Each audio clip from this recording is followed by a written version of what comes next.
Yeah, ridiculous. The guy, James, I mean, we're sitting there talking to him, we've got stuff on camera from him, but the boys were in the kitchen with him.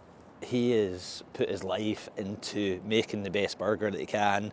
He's went to the US, he's went round hundreds of restaurants, and then he came back, found the best ingredients, found the best beef, the best cut of beef. The burgers are to die for. I can't really explain it, what we've just had in there. Turn round here, right? That is the R&A clubhouse. What's that, 80 yards, 100 yards?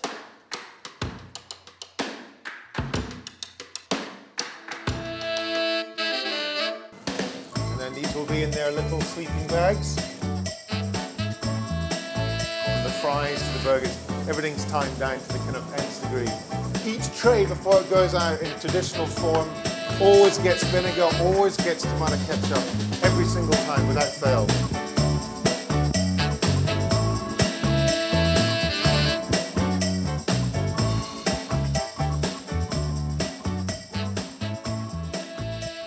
Hello, Thanks James. for coming in.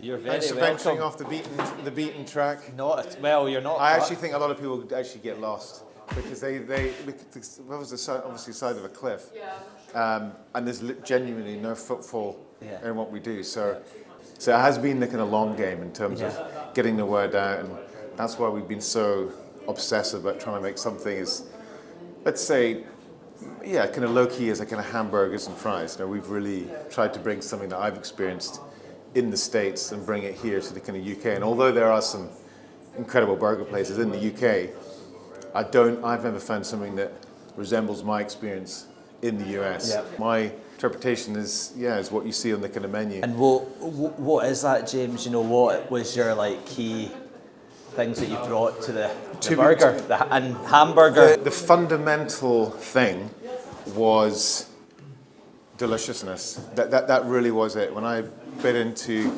a standard hamburger from one particular place in California that they've got 300 odd kind of stores, I couldn't believe how delicious this product was, and considering the scale that they have to do that, and I just couldn't understand. This is so low cost. It's absolutely brilliant food. It's super quick, super simple. Why can't we experience this back in the UK? And obviously we've got McDonald's, but it doesn't resemble that particular experience, and that really set me off. Well, walk us through it, right? What are we getting? Okay. Well, one fried onion. Pickles and mustard. I had to go for one, recommend one. As simple as it gets, fully exposed to the kind of product. Every item in there has to kind of perform. So classic with pickles and mustard. Yeah.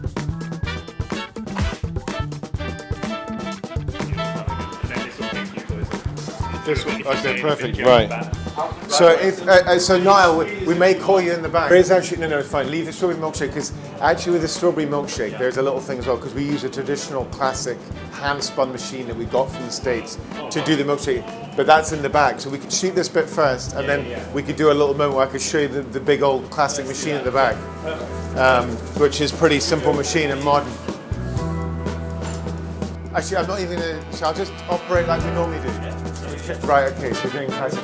So we're just doing classic pickles and mustard, classic pickle, one smoked bacon, one classic, yeah? This is my smash fries that I prepared earlier. So with everything that we do, we only buy in the raw material. Okay, so for example, with these potatoes, these have been prepped early this morning. They'll sit for approximately 2 hours. These have been smashed by myself, rolled and squashed by myself before going in the fryer, but it's the same potato, same variety as we used for our original French fries. And they'll, over the course of 3 hours, they'll be cooked in minimal amount of kind of oil, and then just before they go to the customer, that's when we'll put them in one more time to get them to that stage where it's kind of crispy and so on.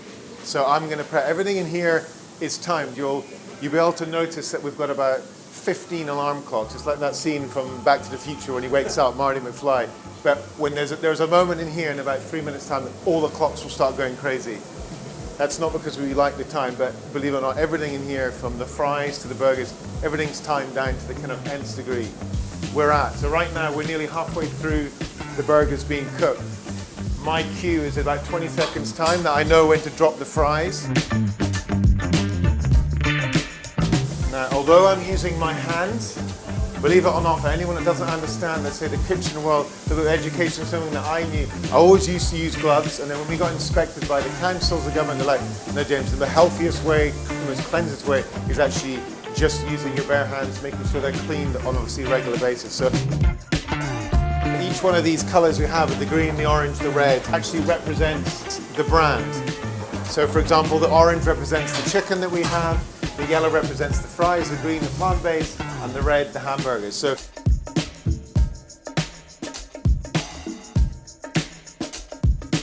it was about a year ago that we introduced the kind of fold. We really wanted to get away from the fact of we wanted people to be able to see, because the best part of the burgers for us is actually when the burger comes off the grill and then suddenly we fold it up and the customer doesn't get to see that. So finding a fold with tin foil was actually a lot more challenging than it sounds.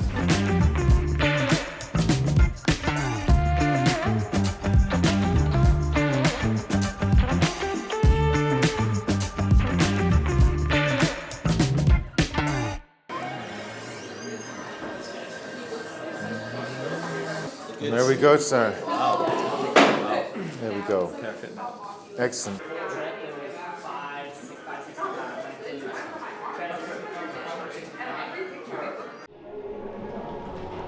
Oh wow.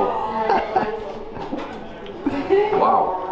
There's a freaking finger in my nose.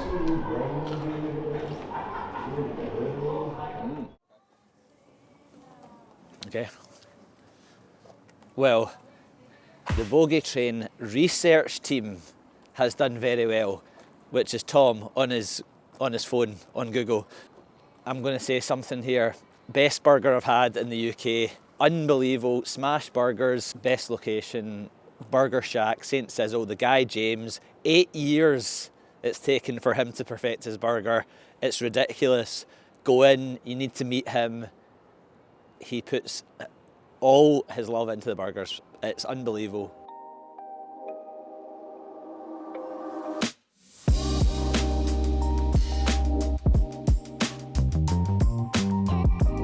They've got to be on camera, those things.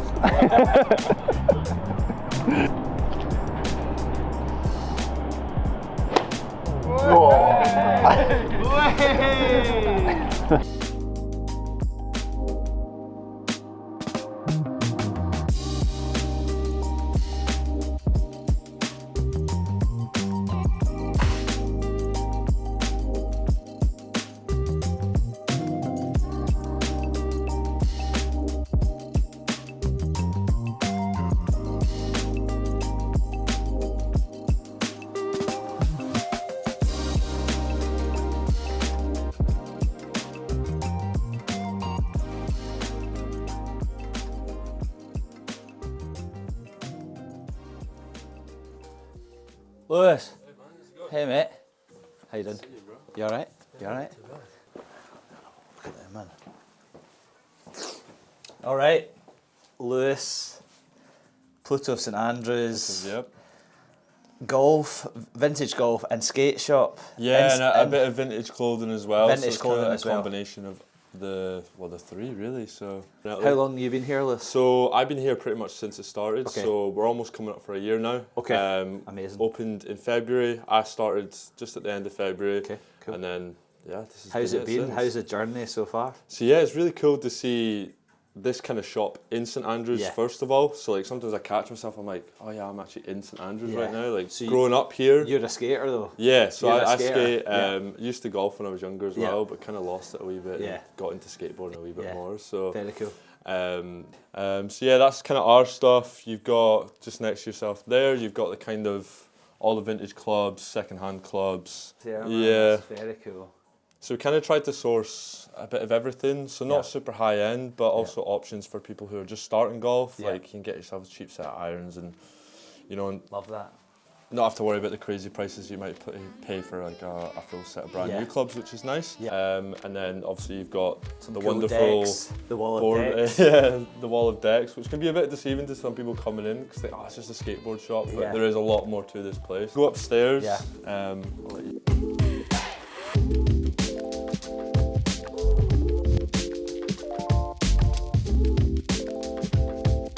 So yeah, the next room, it's kind of more focused towards the skateboarding stuff. You've got your 2 rails of vintage clothing here, and then mixed in with some more skateboarding stuff. So you got the I pier. feel cooler being in this shop. Do you know that? Know that way? Like that I've actually came in here and said I do feel better about myself. Keeping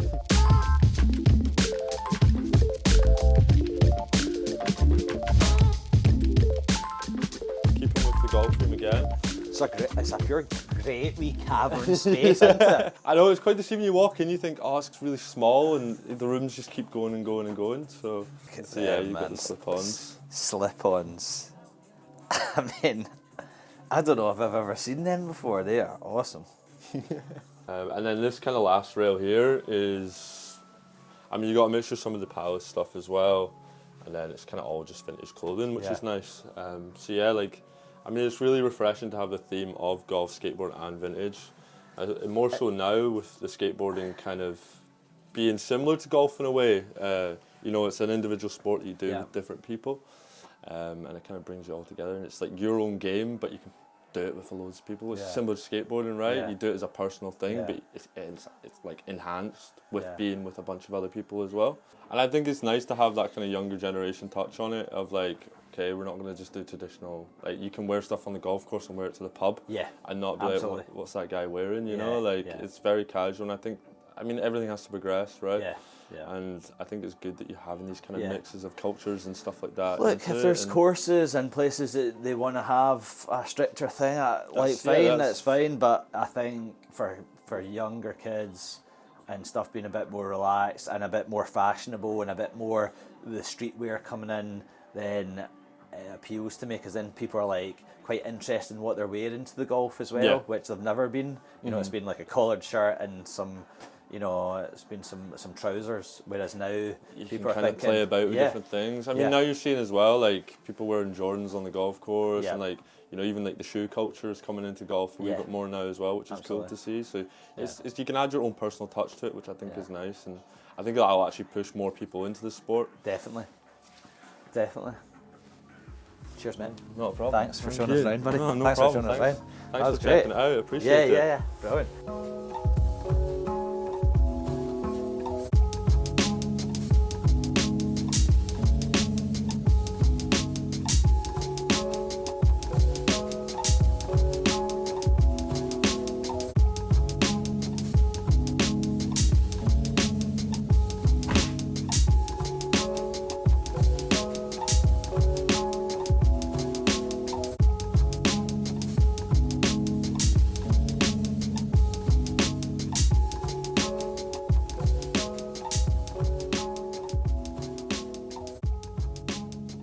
Make sure everything looks good. Okay, some context here. We are in the St Andrews Brewing Company.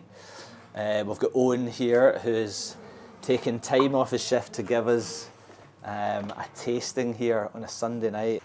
So we're going for five beers here. Owen's going to walk us through them. Brewed in the town? Yeah. So about 500 yards down the road, roughly. Okay. It's down just opposite the Botanic Gardens down in St Andrews. So they run a tap from the factory to they don't. I wish they did. But it's just about as close as it gets, to be honest. Magic. If you pick which one you want to go for, then I can start talking you through the beers. Well, Glasgow boy lager. Yeah. This is home for me. Yeah. So it's a Helles style lager. It's not got a whole lot in it besides just some pale malt. Very light. Yeah, super light, super refreshing. Oh. Wee bit more body than like a traditional macro lager that you'd be used to. And then that one's just got a tiny bit of bittering hop in it. So just to give it like that slight bitterness, but not much floral aroma or anything like that. There's certainly nothing like an IPA that you'd be used to for sure. In terms of this is obviously one of your big hitters here. Yes, That's up front. Yeah. Is this one of your? Would you say it's more popular? Yeah. So lagers are best seller for sure. Yeah. So it normally goes kind of lager, yippee, and then kind of the more of the specialty ones. Pale ale sells quite well. The Scotch ale is a bit more niche, but the people who like that really like it. Yeah, it's and lovely. then we've got our Christmas tree IPA on as well that we'll cover in a wee minute.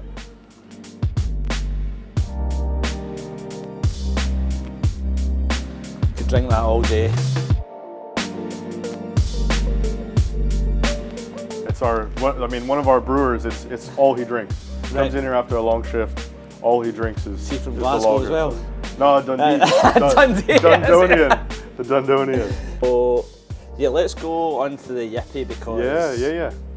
it's very kind of iconic name. I have had this before. This is one of your first ones, I think. Yeah. So that one's I believe been with us since the start. Yeah. It's got a lot of kind of like tropical fruit notes, lots of citrus, not much malt there, really just about the hops.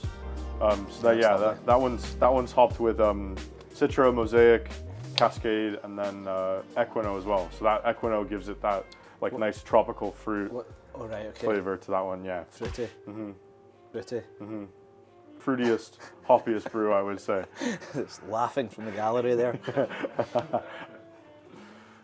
Okay, Yeah. I love that. Yeah. I love that. Right, I want to come back to that Yeah. because I'm digging that. That's all good. All right. Are we going to leave the Christmas tree till last? No, we can go for it now. Okay, let's go for in. it now. Yeah. So this is our seasonal Christmas tree beer. Okay. I like to call it an IPA. Sometimes we just call it Christmas tree beer. It's a similar level of hoppiness to Yippie, but that one's got quite a bit of a hop called Chinook in it, which lends some pine flavor to it.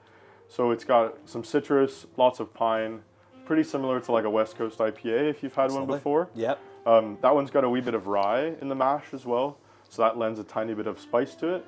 Wow. In previous years, so I'm told that they used to put actual pine needles in it from the St. Andrew's Botanic Garden, which is right next door. Amazing. I don't think they've done that this year, but you still get a lot of that pine from the Chinook.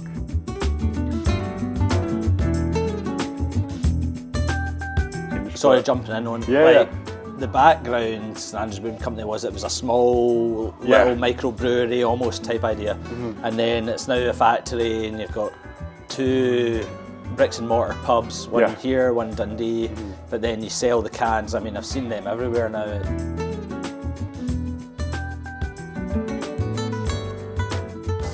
I think I'm going to leave the Scotch Ale for last. Yeah, do you know that? No problem. Pale ale. Yeah. I like a pale ale. Pale ale it's Moorish, I think, is the first thing that comes to mind. It's just They've all been Moorish. yeah. It's that one on cask is fantastic. Same thing with the pale as well. It's a lot of Americans that come in during the summer, especially. They go for that one because there's a pretty popular style of beer in America called a Scottish ale.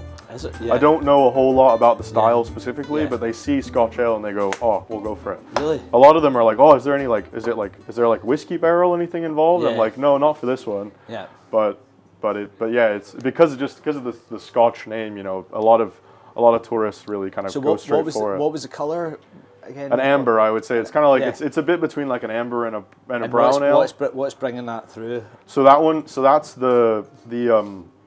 the malt is roasted a bit more than, so most beer that you'll get is mostly a base of what's called pale malt.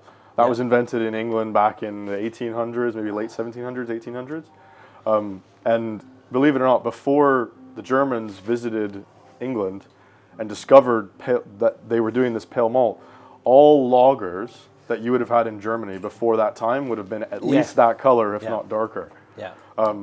So yeah, that one I don't know the exact malt build of that beer specifically, but I know that it's got some kind of more roasted malt, maybe some caramel malt in there. So that lends a wee bit of sweetness. It's not a very dry beer. Yeah. I've got a funny story for another time about a German beer hall and getting served this stuff.